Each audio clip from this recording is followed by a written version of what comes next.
बात अगर अगली राशि की करें, अगली राशि धनु राशि है, जिसके ऊपर शनि की ढैया का प्रभाव है। तो धनु राशि वालों, इस वर्ष में आपकी जो परेशानियां, जो दिक्कतें हैं, वो कम होने जा रही हैं, क्योंकि चलिए इस वेरी वर्ष नाइस। में राहु का गोचर आपके लिए सबसे ज़्यादा शुभ रहेगा। बृहस्पति का गोचर 2 जून तक आपके लिए बहुत उत्तम है, यानी कि 2 जून से पहले पहले अगर आपने कोई नई शुरुआत करनी है तो कर डाली, बजाय कि 2 जून के बाद। अच्छा।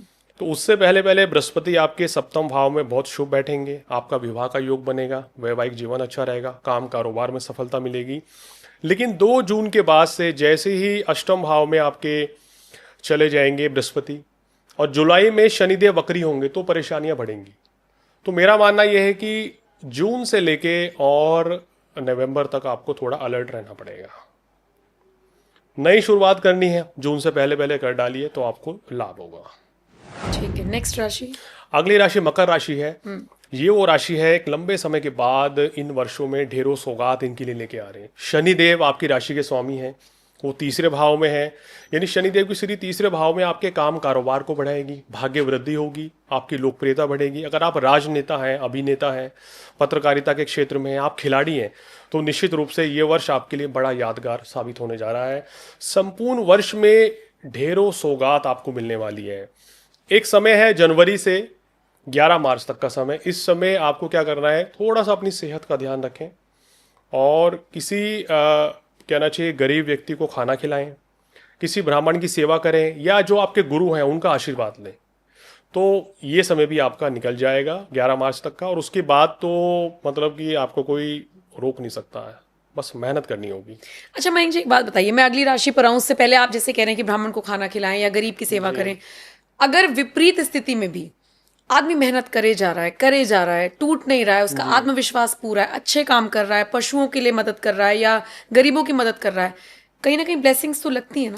देखिए, मेरा चीजों को मानना बदला यह जा है कि सकता दुआएं तो आपकी तकदीर भी बदल देती हैं। मैं उस चीज को मानने वाला व्यक्ति हूँ। कहना चाहिए ना, किस्मत बहादुरों का साथ देती है अगर कर्म करें। विपरीत परिस्थिति हमारे ऊपर भी आती है, ऐसा थोड़ी ना एस्ट्रोलॉजर्स को ग्रह नक्षत्र परेशान नहीं करते सही हैं, बात। हमें भी परेशान करते हैं, ये अशुभ युतियां हमें भी डिस्टर्ब करती हैं। लेकिन हमने अपने मन को मजबूत किया हुआ है, हमें पता है कि ये उपाय करने हैं, इस समय क्या करना है क्या नहीं करता है, हम वो चीज़ें फॉलो करते हैं और आगे बढ़ते हैं। अगर व्यक्ति विपरीत समय में क्या करें, देखिए वैसे तो माँ बाप का आशीर्वाद हमेशा लेना चाहिए, माँ बाप का आशीर्वाद लें, उनसे ब्लेसिंग्स लें, गरीब व्यक्ति की सेवा करें और गरीबों को खाना खिलाएं, उनका आशीर्वाद लें, भगवान शिव की आराधना करें, हनुमान चालीसा करें, गायत्री मंत्र पढ़ें। तो देखिए विपरीत परिस्थिति से बड़े आराम से आप निकलेंगे, उसमें भी बेहतर करेंगे और अपने कर्म सुधारें। बिल्कुल। क्योंकि मैंने देखा है ना, लोग अपने बातें तो बड़ी बड़ी कर लेते हैं लेकिन काम अच्छा नहीं करना है। मैंने तो मयंक जी देखा है कि जो महिलाएं होती हैं जी। मंदिरों में बैठती हैं, भजन चल रहा होता है और चुगलियां चल रही होती हैं। क्या फायदा है, ऐसी क्या भजन फायदा है? संध्या का कोई फायदा नहीं है। मैं कह रहा हूँ कि आप अपने घर पे बैठ जाइए ना, एक कोने पे, भगवान तो वहां भी है, हर कोने में भगवान है। बिल्कुल बिल्कुल। कहीं भी बैठ के भगवान की संध्या कीजिए, लेकिन आपका मन पवित्र शांत होना चाहिए। ऐसा नहीं है कि ध्यान तो लग रहा है कि आधे घंटे पूजा करने के बाद घूमने जाना है, पार्टी में जाना है, तो पूजा में ध्यान कैसे लगेगा। ध्यान केंद्रित करना सीखिए, योग में जाइए, योग का सहारा लीजिए, तो आपके अंदर एकाग्रता बढ़ जाएगी। माँ बाप की सेवा करें, सब व्यक्तियों की हेल्प करें, मददगार साबित हो, बिल्कुल। किसी के बारे में बुरा ना सोचिए। बिल्कुल। अगर आपने ब्लेसिंग कमाई है ना, तो खराब समय में भी आपके साथ परेशानियां कम आती हैं, ऐसा मेरा अनुभव है। बिल्कुल। अब बात कर लेते हैं अगली राशि। अगली राशि कुंभ राशि है। कुंभ राशि वालों के लिए 2026 जो है एक रिकवरी का साल है। मैं कहूँगा कि आप वापसी करेंगे। मैं ये नहीं कहूँगा कि ये साल आपके लिए सर्वश्रेष्ठ है, अच्छा। लेकिन ये साल आप वापसी कर लेंगे। आप खुद महसूस करेंगे कि 2025 के मुकाबले 2026 आपके लिए हर क्षेत्र से लाभकारी रहेगा। जैसे आपकी लव लाइफ, मैरिड लाइफ के लिए वर्ष अच्छा है, काम कारोबार के लिए तो बहुत ही अच्छा रहेगा। इस वर्ष में बृहस्पति का गोचर संपूर्ण वर्ष आपके लिए मंगलकारी है।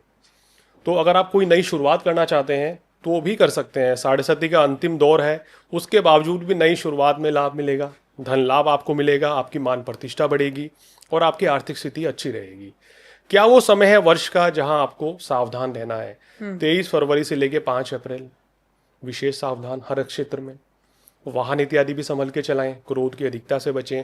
उसके बाद 18 सितंबर से 13 नवंबर का समय जब मंगल नीच के रहेंगे, वहां भी आपको थोड़ा सा सावधानी रखनी होगी। अच्छा, हम जैसे 12 राशियों की बात कर रहे हैं, किसी एक राशि के लिए बहुत अच्छा साल है, छाने वाला साल है, किसी एक राशि के लिए थोड़ा सा चिंतित रहने वाला साल है। आप सोचिए कि अगर एक उस राशि का जिसके ऊपर भारी पड़ने वाला है और एक उस राशि का शख्स जिस पर अच्छा पड़ेगा, वो दाम्पत्य जीवन में बंधे हुए हैं, तो उन पर कैसा असर होगा? बहुत अच्छा सवाल है, आपने बहुत टेक्निकल क्वेश्चन आपने पूछा है और एस्ट्रोलॉजी की नॉलेज भी आपको है अच्छी।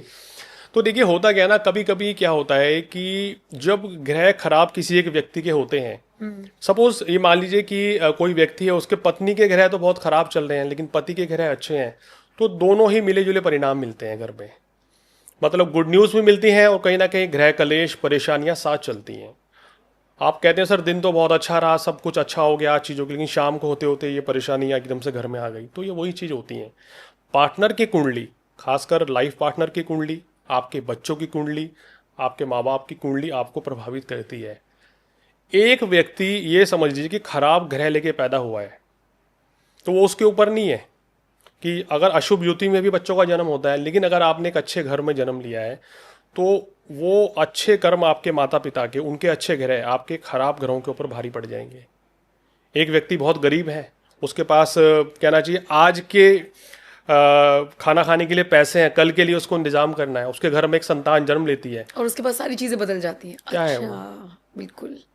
तो ये आपके घर में कोई जीव जन्म लेता है तो उसका भाग्य सीधा सीधा पिता और माता को इफेक्ट करता है, किस्मत बदल जाती है। ऐसे बहुत लोग देखे हैं, सर मेरे पास कुछ नहीं था, घर में पुत्री आई, भाग्य बदल गया और आज वो करोड़पति है। बिल्कुल। अब बात आखिरी राशि की। आखिरी राशि मीन राशि है, जल तत्व की राशि है, देवगुरु बृहस्पति की राशि है। मीन राशि वालों, शनि की 7.5 ही इस समय आपके चरम पर है और आप ही की राशि में शनिदेव विराजमान है। तो ये वर्ष शनिदेव चैलेंजेस लेके आपके लिए लाइफ में आ रहे हैं, लेकिन आपको क्या करना है, अपने स्वभाव के अनुरूप चलना है। जैसे मीन राशि वाले मैं कहता हूँ कि देवता समान ही व्यक्ति होते हैं, बड़े सरल शांत होते हैं, अपना काम चुपके से करते हैं। तो यही आप इस वर्ष कीजिए। शनिदेव आपके माइंड को भटका सकते हैं, गलतफहमी पैदा कर सकते हैं, क्रोध की अधिकता बढ़ा सकते हैं, उन चीजों को दिमाग से हटा लीजिए। देवगुरु बृहस्पति पूरी ब्लेसिंग संपूर्ण वर्ष आपको देके जा रहे हैं, तो ये आपके लिए प्लस पॉइंट है। इस वर्ष में संघर्ष तो रहेगा, लेकिन अंततः जीत भी आपकी होगी। तो संघर्षपूर्ण वर्ष है, मिला जुला वर्ष है, लेकिन वर्ष समाप्त होते होते आपको कोई बड़ा शुभ समाचार भी इस वर्ष मिलेगा। चलिए, जाते जाते मतलब अच्छा समाचार मिल जाएगा। अब मुझे एक बात और समझनी है। आपने जैसे कई राशियों में जिक्र किया कि ढैया, साढ़े साती, तो फिर माइंड डाइवर्ट हो सकता है। तो लेकिन ऐसा पॉसिबल है कि साढ़े साती और ढैया हमेशा नेगेटिव ही हो? मैंने सुना है कि पॉजिटिविटी भी देकर जाती है। देखिए, साढ़े साती ढैया किस बेस पे रिजल्ट बदल देती है। अब एक घर में मैंने ऐसा उदाहरण देखा है अपनी फैमिली में, दोनों की एक ही राशि है, दोनों को शनि की 7.5 चल रही, लेकिन दोनों के डिफरेंट रिजल्ट आ रहे हैं। एक तो तरक्की कर रहा है, एक डाउन जा रहा है। क्यों? आपकी कुंडली में लग्न कौन सा है, आपकी कुंडली में शनि की स्थिति कैसी है। अगर शनि कुंडली में शुभ होके राजयोग कारक होके बैठे हैं, तो साढ़े साती में भाई आप उच्च पद की प्राप्ति भी ले सकते हैं। साढ़े साती में आपका प्रमोशन भी होगा। ऐसा नहीं है कि परेशानियां नहीं आएंगी, लैग पुलिंग नहीं होंगी। अब आप ये समझिए कि साढ़े साती थी, आप ही के ऑफिस में कोई व्यक्ति, किसी को प्रमोशन मिल गया तो अच्छा समय चल रहा होगा, लेकिन अगर उनको साढ़े साती चल रही होगी तो वहां उनको विरोध का सामना भी करना पड़ेगा।